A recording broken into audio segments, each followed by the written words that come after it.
რას დავბედით? იმაზე რაც ვაკეთებ და იმაზე მოკლედ დროში. შეიძლება მართლაც ევროპაც გავავოცოთ. Поздравляю весь личный состав. კარგი მანევრია ძალიან. იაპონიაში გადაცემაა. ვაშა გადაცემა ისევ თქვენთან არის თენგის გოგოტიშვილის პოდკასტი. აუცილებლად მოიწონეთ და გამოიწერეთ ჩვენი გადაცემა ნებისმიერ პლატფორმაზე: YouTube-ზე, Facebook-ზე, Instagram-სა და TikTok-ზე. 28 ნოემბერს საქართველოს ქალაქებს გადაუარა საპროტესტო ტალღამ. 28 ნოემბერს საპროტესტო ტალღამ გადაუარა მსოფლიოს ქალაქებსაც. ზოგიერთი შეიძლება გამომრჩეს, მაგრამ საგანგებოდ მინდა წავიკითხო იმ ქალაქების სია, სადაც ქართველების და არა მარტო ქართველების აქცია გაიმართა. სტრასბურგი, ბერლინი, ჟენევა, ციურიხი, შეერთებული შტატები, ვაშინგტონი, ნიუ-იორკი, ავსტრალიაში 2 ქალაქში, ჰააგა, ტალინი, ვენა, შტუტგარტი, კიოლნი, ჰანოვერი, ფრანკფურტი, პარიზი, ოსლო, ბუდაპეშტი, ვენა, ბრიუგე, პრაღა, ლონდონი, სტოკჰოლმი, პარიზი, ჰააგა, კოპენჰაგენი, ირლანდია, კიშინიოვი, რიგა. ეს რამდენადაც მე ვიცი არ არის სრული სია, მაგრამ ყოველ შემთხვევაში ძალიან ბევრი ქალაქია, როგორც ხედავთ. სად არ გაიმართა ეს აქცია? არ გაიმართა რუსეთში. სრულიად ბუნებრივია. მე პირადად ასეთ აქციას შევესწარი ლატვიაში, რიგაში, სადაც 2 ქართველი შეიკრიბა და ეს აქცია ძალიან ფართედ გაშუქდა სხვათა შორის ადგილობრივ მედიაში. გაშუქდა ადგილობრივ რადიოში, გაშუქდა ტელევიზიით, გაშუქდა სააგენტოებით. სამწუხაროდ აქციას ვერ დაესწრო ერთ-ერთი ყველაზე ცნობილი ემიგრანტი ქართველი ალბათ, რომელიც ლატვიაში ცხოვრობს, შოთა ადამაშვილი, ძალიან ცნობილი მუსიკოსი, რომელმაც სულ ცოტა ხნის წინ შეერთებულ შტატებში კანტრის კონკურსი მოიგო, შეერთებულ შტატებში ტეხასში რო კანტრის კონკურსი მოიგებს, წარმოიდგინეთ, როგორი მუსიკოსია, რამდენად დაფასებული მუსიკოსია. სამწუხაროდ იმ დღეს სხვაგან ქონდა, სხვა ქალაქში ქონდა კონცერტი და არ ქონდა საშუალება რომ ამ აქციაზე მოსულიყო. ამიტომ მე გადავწყვიტე რომ ვთხოვე შოთას რომ მიემართა ქართველებისთვის, ეთქვა და არა მარტო ქართველებისთვის, ეთქვა ის, რასაც ეთყოდა 28-ში რომ აქციაზე ყოფილიყო რიგაში. მაშასე, შოთა გამარჯობა. რას ეთყოდი ქართველებს 28-ში რომ ყოფილიყავით რიგაში? ან ნებისმიერ სხვა ქალაქში აქციაზე. რატომ უნდა მოაწყონ ასეთი აქციები, რატომ უნდა გაბრაზდნენ ზოგადად საკუთარ ხელისუფლებაზე, რა აქვს გასაბრაზებელი, ან საერთოდ აქვს თუ არა რაიმე გასაბრაზებელი? როცა ხდება კონსტიტუციურ უფლებაზე შეხება და როდესაც შენს ყველაზე მნიშვნელოვან უფლებას გართმევენ, რომ არჩევანის უფლება გეთხოვათ თუ ქვეყანაში არ ჩამოყავდა, საზღვარგარეთ არ შეგიძლია კონსტიტუციას როცა არ ღვევენ ამიტომ. ამას თუ აღარ გაბრაზდნენ, მაშინ ყველაფერზე უარი უნდა თქვა და მართლა თავში რო ჩაგეკაკონონ, მაგაზეც ალბათ თავი უნდა დახარო. იმიტომ რომ რამდენშელობა იქნება ოცნებისთვის კიდე მის მართლა ხმის და იმის გამო რომ თქვა შენ ფინანსები არ აქვს, ანუ უფლება უნდა დაგეთქვა სიტყვაზე ვამბობ რა, რომც ყველანაირი საშუალებას რო გქონდეს და ჩამოხვიდე ქვეყანაში სიტყვაზე არჩევნების დღეს, რატო არ უნდა გქონდეს უფლება რომ მოითხოვო საარჩევნო უბანი გაიხსნას იმ ქვეყანაში, სადაც შენ ცხოვრობ. ამბავი შარშან უკვე იყო ატეხილი. შარშან 2024 წლის არჩევნების წინ უკვე იყო ატეხილი ამბავი, უამრავმა ადამიანმა ათასობით ხელმოწერა შეაგროვა, მაგრამ საბოლოოდ არაფერი, ხელისუფლებამ არ გაუხსნა უბნები. არათუ საარჩევნო წელს შარშან ბოლო არჩევნებზეც საკმარისი უბნებიც კი არ იყო გახსნილი ქვეყნების არაერთ ქვეყანაში, სადაც ბევრმა ამორჩეველმა და მოქალაქემ ემიგრანტმა ვერ შეძლო მის მიცემა იმის გამო, რომ შეზღუდული იყო სპეციალურად დააკეთეს ყველაფერი მე ამის იმღვრად მჯერა, უბრალოდ წამოსდა. მით უმეტეს საკუთარ არჩევანს თუ გართმევენ და შენს ესე ცხარი თავი დახარ და ხო, კაი, მაშინ კაცო უნდა ჩამოვიდე. მაშინ უკვე აღარ ვიცი როგორ უნდა გელაპარაკო ადამიანს, იმიტომ ეს უცნობთანაც ვიღაც პროპაგანდისტი რო იჯდა, ეხლა ხან სოციალურ ქსელებში ხო გააზიარეს და მარტო დასასვენებლად ჩამოდიან და სტომატოლოგიური პრობლემების მოსაგვარებლად და ასე შემდეგო ამბობდა. და მე სახელმწიფო უნდა გადაიხადოს მაგათი დაკრძალვის ხარჯებიო. ემიგრანტების კისერზე დგას ჯერ ერთი რეალობიდან გამომდინარე, რომ ვილაპარაკოთ. მთელი ქვეყნის ეკონომიკა, უდიდესი ნაწილი ემიგრანტების გამოგზავნილი თანხით არსებობს და კიდე მათი დაკნინება უნდა წავიდეს, ხო? აღარაფერი ვარ ვთქვათ იმაზეც, რომ სულაც რომ არ ეხმარებოდნენ ემიგრანტები, ეს მათი კონსტიტუციური უფლებაა და ესეც თუ დაარღვიეს, მაშინ უკვე ყველანაირი რუბიკონი გადალახული გამოდის რა. პროჭურვილელები ხედავენ, რომ ემიგრანტები მათ ხმას არ აძლევენ. 13% აიღეს 2024 წლის არჩევნებზე საზღვარგარეთის უბნებზე. ეს ბუნებრივია უბიძგებს მათ დასკვნისკენ, რომ ემიგრანტებს საერთოდ უნდა მოაცილონ, საერთოდ უნდა აუგზავნონ არჩევნებში მონაწილეობა. მათთვის ეს ბუნებრივია. აქ უკვე პარტიულ კუთვნილობას აღარ აქვს არავინ მნიშვნელობა და არავის არგუმენტი არ გამოდგება იმისთვის, რომ ვიღაცას წამოაძახონ, აი შენ ამ პარტიაში იყავი, შენ იმ პარტიაში იყავი, შენ იმას ეხმარებოდი, ამას ეხმარებოდი. რა მნიშვნელობა აქვს, ხო? ყველა ვართ ქვეყნის მოქალაქეები. ისიც კი ვინც კი შენთვის მიუღებელია, იმსახურებს კანონის მიხედვით იმას, რომ ხმის მიცემა შეძლოს რა. ძალიან ელემენტარული და მარტივია. ამაზე მეტად უკვე ვერაფრით შეიძლება ვეღარ დაგამცირონ, როგორც ქვეყნის მოქალაქე რა. შოთა, თქვენ დიდი ხანია ლატვიაში ცხოვრობთ? მე 3 წელი დამთავრდა უკვე. 3 წელი დავიდა, რაც ლატვიაში ვცხოვრობ და 2022-ში დავედი მე. აი საცხოვრებლად. ძირითადად ლატვიაში კი მოგზაურობ ხოლმე სხვა ქვეყნებში, მაგრამ ლატვიის რეზიდენტი ვარ, ასე ვთქვათ. მაგრამ მიწევს ხოლმე ხანდახან ყველგან გასვლა, ძირითადად რეზიდენტურა, ასე ვთქვათ, რეზიდენციის ადგილი არის ლატვია. მე პრინციპში ალბათ სიმბოლურიც არ რომ მეგობარი ქვეყანა ავირჩიე, რომელიც ჩვენ გვერდში გვიდგას და გვეხმარება და შესაბამისად აქაც პროტესტს უკვე ნახი გავთავადაც, რომ როგორ გვიჭერენ მხარს როგორც მოქალაქეები, ასევე ადგილობრივი პოლიტიკოსები და ყველა შეწუხებულია იმით, რომ საქართველოში ასე შეტრიალდა პროცესები. მით უმეტეს ყველაზე ახლოს სწორედ ეს ქვეყნები იყვნენ ჩვენთან, პოლონეთი და ბალტიისპირეთის ქვეყნები. ამ გახსენებაზე რიგაში აქციაზე მოვიდა ინესა ვოიკა, ძალიან ცნობილი ლატვიელი პოლიტიკოსი, რომელიც ახლა რიგის საკრებულოშია, რიგის ქალაქის საბჭოში.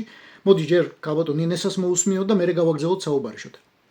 I'm here because I want მოვედი რათა ქართველ ხალხს მხარი დავუჭირო, იმ ხალხს, ვისაც სურს საქართველო იყოს დამოუკიდებელი, თავისუფალი და დემოკრატიული. ქართველების გვერდით ვდგავარ, ჩემი მეგობრების გვერდით ვდგავარ და ვგმობ, რასაც საქართველოს მთავრობა საკუთარ ხალხს უკეთებს. ქართველები ყოველთვის თავისუფლებით იყვნენ გამორჩეულები. ჩვენ დღესაც მოწმევართ თქვენი ბრძოლის, რომელიც არ წყდება, მაგრამ თქვენი მთავრობა უნდა შეიცვალოს. were famous for. და რა შეუძლია ლატვიის სახელმწიფოს გააკეთოს ქართველების დასახმარებლად? We will continue to აუცილებლად გავაგრძელებთ საქართველოს დემოკრატიული მოძრაობის მხარდაჭერას. ევროკავშირი და ლატვია, როგორც მისი ნაწილი, აპირებენ დაეხმარონ საქართველოს ევროკავშირისკენ მიმავალ გზაზე. რეალურად მუშაობთ, რომ დემოკრატიულ ძალებამდე მივიდეს ჩვენი დახმარება. ევროკავშირი ვერ დაუჭერს მხარს ავტორიტარულ რეჟიმს. ლატვიიდან მკაცრად გავაკონტროლებთ, რომ ბრიუსელმა იმოქმედოს და საქართველოს დახმარებისთვის გათვალისწინებული ფული თავისუფლებისთვის ბრძოლას მოხმარდეს. closely hear from Latvia. ბიუროკრატია ზოგადად ნელია, არა მარტო ბრიუსელში. მაგრამ ქართველებს ახლა ბრიუსელის და ევროპული ბიუროკრატიის კრიტიკის ახალი საფუძველი გაუჩნდათ და დაჟინებით ამტკიცებენ, რომ გინდა თუ არა აუცილებლად გაგვათხოვებენ ეგენიო. ევროპელი ბიუროკრატები აუცილებლად გაგვათხოვებენო.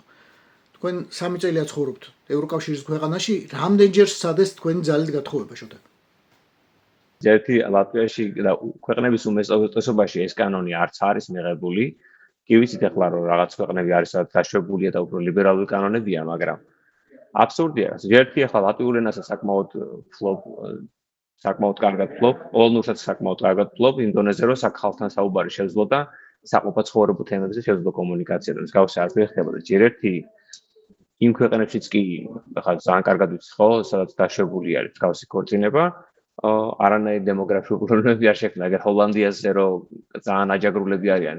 ჰოლანდია რამდენი 17-18 მილიონი არიან და 90-იანებში ბევრად ნაკლები იყო. 90-იანებში ჩვენ ვიყავით ამდენი 5 მილიონი და დღეს ვართ ამდენი. 3 თუ 2.5 თუ 3 მილიონი, 3.5-ზე მეტი არ ვიქნებით ახლა. საქართველოს მოსახლეობა და რა კრიტერიუმებით აღჭელობს ეს ხალხი, როცა განიხილავს ვთქვათ ქვეყნის დემოგრაფიულ პრობლემებს და თავიანთ მორალურ პრინციპებს თავი დავანებოთ. კონსერვატორები ყველგან არსებობენ და ყველგან არის ეს ხალხი, ვის ზუსტად იმავე ალტინფოს ნარატივებით ლაპარაკობს, რომ აი საკუთარ სახლში რაც უნდა გააკეთონ და დიახაც ყველა იმას აკეთებს საკუთარ სახლში რაც უნდა და არც არავინ უხდება არც ქუჩაში და არც სახლში არავის. ასე რომ ძალიან ბევრმა კარგად იცის, უბრალოდ სპეციალურად იყენებენ ამ message box იმ ხალხის მისამართად გამოიყენონ, ვინც მაგალითად ადვილად წამოეგება ასეთ პროპაგანდაზე, თორე უმეტესობას ნაცხოვრებიც აქვს და ძალიან კარგადაც იციან, რომ ევროპა პირიქით იდენტობას, ეროვნულ იდენტობას და კულტურულ მრავალფეროვნებას ხარს უჭერს და მომხერცაა იმისი, რომ ყველამ თავისი ენა, ტრადიციები და კულტურა შეინარჩუნოს ისე როგორც უნდა. ასე რომ მაგას თქვენი ადამიანი არ ჯამს, ესე ვთქვათ, მარტივად რო ვთქვათ. ქართველის თვალი დანახული მაინტერესებს. თქვენ ამდენი წელია ევროკავშირში ცხოვრობთ და 20 წელზე მეტია ბალტიის ქვეყნები, პოლონეთი ევროკავშირში შევიდნენ. აღმოსავლეთ ევროპის ბევრი ქვეყანა ევროკავშირში შევიდა. რამე საწყობთ ამ ქვეყნებს, რომ დაკარგეს საკუთარი იდენტობა, კარგავენ კულტურას, ვინმე ართმევს ენას, მამულს, სარწმუნოებას, წარსულს, ტაძრებს უნგრევს, უთეთრებს, ფრესკებს და ასე შემდეგ და ასე შემდეგ. რამე მსგავსი ხდება აქ? ბევრი ევროსკეპტიკოსი კი არსებობს და რაღაც სხვადასხვა რაღაცებს განეხილავენ ხოლმე, ხო რა თქვა, იგივე მიგრაციის პრობლემაზე, სხვადასხვა რამეზე, მაგრამ ზოგადად აი კულტურულ ნაწილსაც შეეხება განსაკუთრებით. პოლონეთმაც კი არაერთმა მითხრა პოლონელმა მეგობრებმა და ათრევებმა განსაკუთრებით უფროსმა თაობამ, რომელსაც კომუნიზმის ნანახი აქვს, რომ ბოლო 20-30 წლის განმავლობაში ძალიან ბევრი რამე პოზიტიურად შეიცვალა გზების აშენების კუთხით, თუნდაც კულტურული მემკვიდრეობის გადარჩენის კუთხით და ძალიან ბევრი ფინანსები იმისთვისაც შემოვიდაო, რომ ჩვენი ძეგლები აღდგენილი იყო და შენარჩუნებული იყო და რესტავრაციას მივხედოთ და ასე ვთქვათ, არ დავკარგოთ ის, რაც გვაქვსო. ასე რომ შეიძლება ითქვას, რომ აღმოსავლეთ ევროპის ქვეყნებში განსაკუთრებით რომელთანაც საერთო წარსული გვაქვს, შეიძლება ითქვას, რომ აღმოსავლეთ ევროპის ქვეყნებში სადაც რომელთანაც ბევრად უფრო მეტი გვაქვს საერთო წარსულის, განსაკუთრებით კარგად გრძნობენ იმ დადებით შედეგებს, რაც მოიტანა ევროინტეგრაციამ მათთვის, ხო? ბალტიისპირეთი უკვე 21 წელია, რაც არიან ევროკავშირში. მე მგონი პოლონეთი ცოტათი უფრო ადრე, რამდენი წელიწად ადრე და პოლონეთი საერთოდ ძალიან კარგად იცის უამრავი ემიგრანტია პოლონეთში წასული და როგორი ტემპებით ვითარდება. მე 2012-13 წლებში ვცხოვრობდი 9 თვე მოხალისით მუშაობდი და მაშინაც უკვე საკმაოდ მაღალ ტემპებს ვამჩნევდი და ყველგან ჩადა. ახლა ყველგან გზების მშენებლობაა და როგორ თქვა, ტრადიციებიც არაკლია. ჩემი ძმა ოჯახის წევრია ახლა დაქორწინებული თქვა და პოლონელ ადამიანს და იქაც ისეთი ტრადიციულ ღირებულებებზეა ხალხი გაზრდილი და ყველგან არის რა, ყველგან არის ის ლიბერალური თუ კონსერვატიული მხარეს და ყველგან არის მსგავსი თქვა მცირე ზომის ღირებულებათა კონფლიქტი შეიძლება ყველგან იყოს, რომ თქვა ზოგს ასე მიაჩნიეს, ზოგს ისე, მაგრამ ტრადიციებს და ღირებულებებს არავინ არ ანგრევს და თუ გინდა შენი შვილის ისე გაზრდა, როგორც მიგაჩნია სწორად, არც არავინ დაგვიხდის მაგას რა. ეს არის ხაპარი. ევროკავშირში უკვე მიღებულია ახალი წესი ვიზა ლიბერალიზაციის გაუქმების მარტივი რეგულაციების შესახებ და გულისხმანცქალით ვეუბნებით, რომ პირველი გადაწყვეტილება ამ ახალი გამარტივებული წესით საქართველოს შეეხება. ალბათ სამწუხაროდ, როგორც გვეუბნებიან. მაგრამ არის ორი ვარიანტი. გვეუბნებიან, რომ უარესი ვარიანტი არის, რომ ყველა ქართველს შეეხება, ზოგადად საქართველოს შეეხება და საქართველოსთან ვიზები ისევ ამოქმედდება. ან უკეთესი ვარიანტი, რომ დაახლოებით 2000 კოცის სიას ამზადებს, თუ მომზადებული აქვს ბრიუსელს და ამ 2000 პროჭორილელს აუგზავნავს ევროკავშირის შენგენის ზონაში შესვლას. მაგრამ ნებისმიერ შემთხვევაში ეს გააუარესებს ვითარებას და ალბათ თქვენაერ ადამიანებსაც შეეხება ეს. თუ მთლიან ქვეყანას შეუწყდა ლიბერალიზაცია, რა თქმა უნდა, პირველ რიგში რიგით მოქალაქეებს და აზიანებს და მე ამის უმეშინოდა მთელი ეს ბოლო 2 წელი, როცა ხედავდი პროცესს, როგორ მიმდინარეობდა ოცნების დაწყებული პროპაგანდის გამო საქართველოში და ძალიან დიდი შიში მქონდა. ეხლაც ძალიან აქტიურად უყურებ ამ ყველაფერს. მარტო პროჭორულელებსაც რომ შეეხოს ეს გადაწყვეტილება, აი 2000 თუ რამდენი არ ვიცი, რამდენი იქნებიან. ეს ჩემი აზრით მაინც გაურთულებს ცხოვრებას ყველა დანარჩენს. მე თქვენ და ნებისმიერ ადამიანს, ვისთვისაც რაიმენაირადმე მნიშვნელოვანია ევროკავშირთან კავშირის შენარჩუნება, ევროპასთან კავშირის შენარჩუნება. აგერ ახლა ორი დღის წინ პოლონეთმა განაცხადა, რომ ქართველებს ჩაუკეტავს, აუგზავნავს გამარტივებული გზით სამუშაო ვიზის მიღებას. ქართველებს ანუ აღარ შეეძლებათ პოლონეთში მუშაობა, რითაც ათასობით ადამიანი სარგებლობდა. მართლა მგონია, რომ ეს ძალიან ბევრ ადამიანზე აისახება.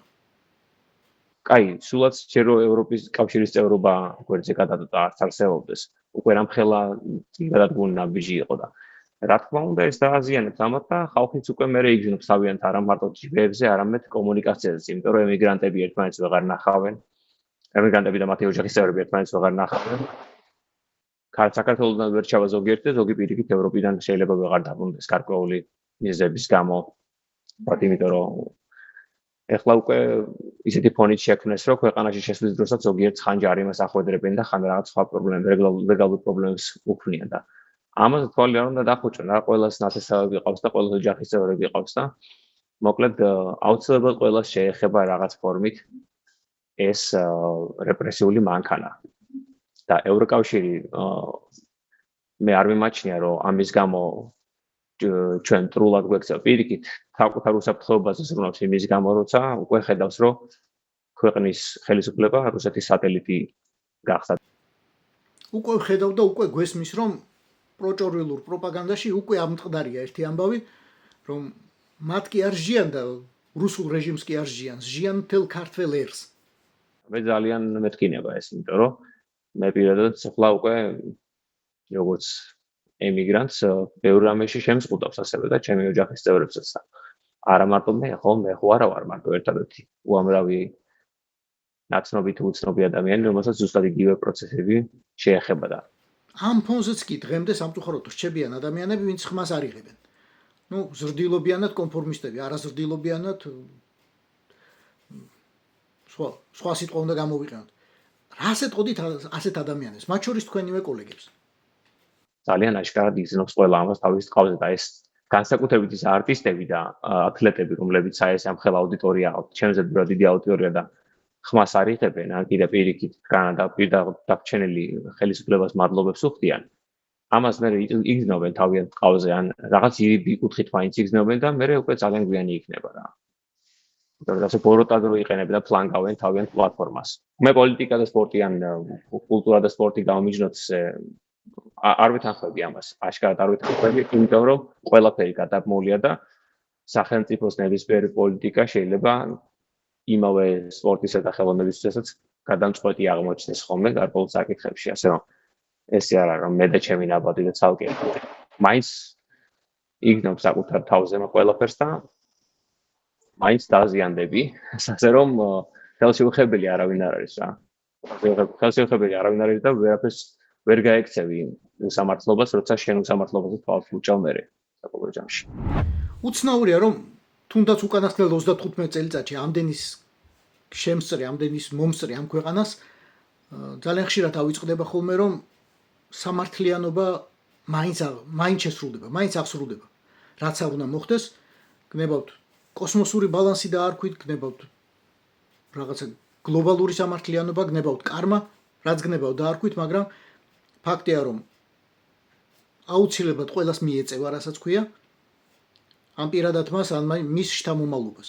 ამიტომ ხოცებო, პროჭორილელებო, გახსოვდეთ თქვენ, რომ თქვენც აუცილებლად მოგეწევათ, სადაც არ უნდა იყოთ. მიწის ზემოთ თუ მიწის ქვემოთ. აუცილებლად მოგეწევათ. ეს იყო ვაშა გადაცემა. თენგიზ გოგოტიშვილის პოდკასტი. გვიყურეთ, მოგვიწონეთ და გამოგვიწერეთ ყველა პლატფორმაზე. YouTube-ზე, Facebook-ზე, Instagram-სა და TikTok-ზე. რაც დავიდით, იმაზეც ვაგეთებ და იმაზე მოკლედ დროში. შეიძლება მართლაც ევროპას გავავოცოთ. Поздравляю весь личный состав. კარგი მანევრია ძალიან. Я помню, очень гадаться надо.